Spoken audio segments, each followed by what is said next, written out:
તો રાજકોટ ગોંડલ ચોકડી પાસે ચોંકાવનારી ઘટના સામે આવી છે। ધાર્મિક સ્થાનમાં પશુ બલિ અપાતા ખળભળાટ મચ્યો। વિજ્ઞાન જાથાએ પોલીસ સ્ટેશનમાં ફરિયાદ કરી। આજીડેમ પોલીસે 5 લોકોની અટકાયત કરી છે। તો વિજ્ઞાન જાથાની ટીમ પર હુમલો કરવામાં આવ્યો। પશુ બલિ અટકાવવા ગયેલી ટીમ પર હુમલો થયો છે। તો પોલીસની કાર પર પણ પથ્થરમારો થયાનું સૂત્ર પાસેથી જાણવા મળ્યું છે। ઉલ્લેખનીય છે કે આજીડેમ પાસે પોલીસે 5 લોકોની અટકાયત કરી। વિજ્ઞાન જાથાની ટીમ પર હુમલો થયાની માહિતી પણ સૂત્રો દ્વારા મળી રહી છે। પશુ બલિ અટકાવવા માટે ટીમ ગઈ હતી, જ્યાં તેમના પર હુમલો કરવામાં આવ્યો। રાજકોટના ગોંડલ ચોકડી પાસે આ ચોંકાવનારી ઘટના બની છે। તો પશુ બલિની ઘટનાથી ખળભળાટ મચ્યો છે। અંકિત જોડાયા છે ફોન લાઈન પર વધુ માહિતી આપવા માટે। અંકિત, શું વધુ માહિતી પશુ બલિની જે પ્રકારની વાત સામે આવી રહી છે?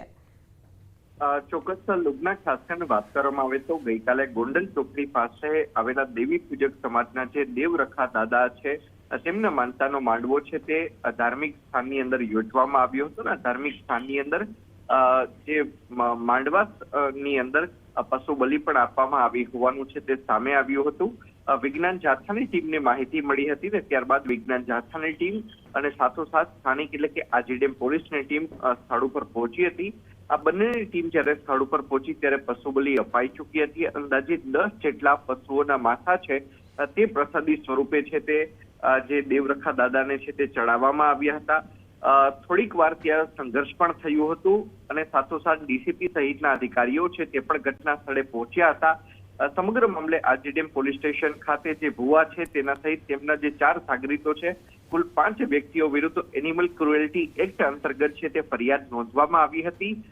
સ્થાનિકોનું કહેવું છે કે અહીંયા ચોક્કસપણે ઘર્ષણ થયું હતું, પરંતુ પોલીસ ચોપડે તે ઘર્ષણ બાબતની કોઈ પણ ફરિયાદ છે તે નોંધવામાં નથી આવી। ચોક્કસ જે પ્રમાણના દ્રશ્યો સામે આવ્યા હતા તે અંતર્ગત પોલીસની જે પીસીઆર વેન છે તેની અંદર પણ તોડફોડ કરવામાં આવી હોય, તેમના કાચ તૂટેલા હોય તે સહિતના દ્રશ્યો છે તે સામે આવ્યા હતા। લુબના, બિલકુલ અંકિત, આભાર સમગ્ર માહિતી બદલ। અન્ય સમાચાર જામનગરથી કાલાવડમાં ભાજપના કોર્પોરેટર પર હુમલો।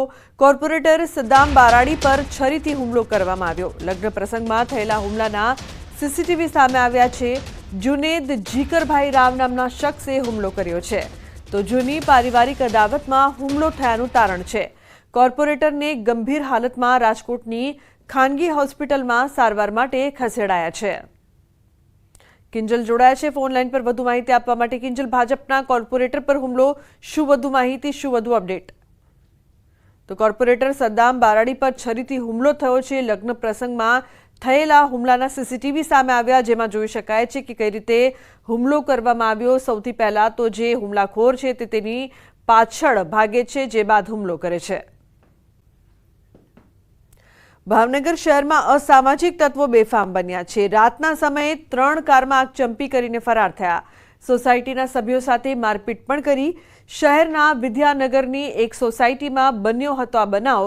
મારામારી અને આગચંપીની ઘટના સીસીટીવીમાં કેદ થઈ છે। એક શખ્સ આગ લગાડતો સીસીટીવી કેમેરામાં કેદ થયો છે।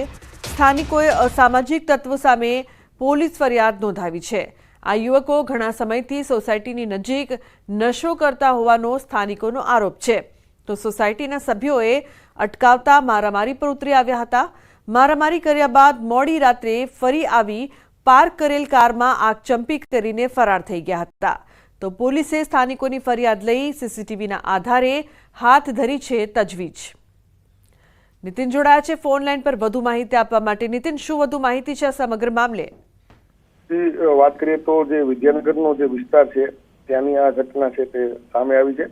અને થોડા દિવસ પહેલા આ વિસ્તારમાં જ્યાંના સ્થાનિક લોકો છે તેમના દ્વારા આ વિસ્તારમાં જે સોસાયટી છે, વિદ્યાનગર વિસ્તારની જે સોસાયટી, ત્યાં આગળ અમુક લોકો, જે ચોક્કસ લોકો જે છે તે બેસતા હતા અને ટપોરાગીરી એટલે કે મતલબ એવા પ્રકારના જે એના વર્તન રહેતા હતા, ત્યારે સોસાયટીના વ્યક્તિઓ દ્વારા તેમની જોડે જીબાજોડ થતા। આ વસ્તુને ધ્યાનમાં રાખીને આ લોકો દ્વારા જે છે કે 3 થી 4 કારોમાં આગ અને બાઇકમાં નુકસાની કરવાની જે ઘટના છે તે સામે આવી છે। અને આ ઘટના છે તે મોડી રાત્રિના સમયમાં આ ઘટના છે 2:30 થી 3:30 વાગ્યા સમય સુધીમાં કરવામાં આવી હતી। તો હાલ સમગ્ર ઘટનાને લઈને સોસાયટીના રહીશો દ્વારા આ અંગે સીસીટીવી આપ્યા બાદ પોલીસને ફરિયાદ નોંધાવી છે અને આ લોકો છે તેમને ઝડપી પાડવા પોલીસે ચક્રો છે તે ગતિમાન કર્યા છે। બિલકુલ નીતિન, આભાર સમગ્ર માહિતી બદલ। તો શહેરમાં અસામાજિક તત્વો સતત બેફામ બની રહ્યા છે।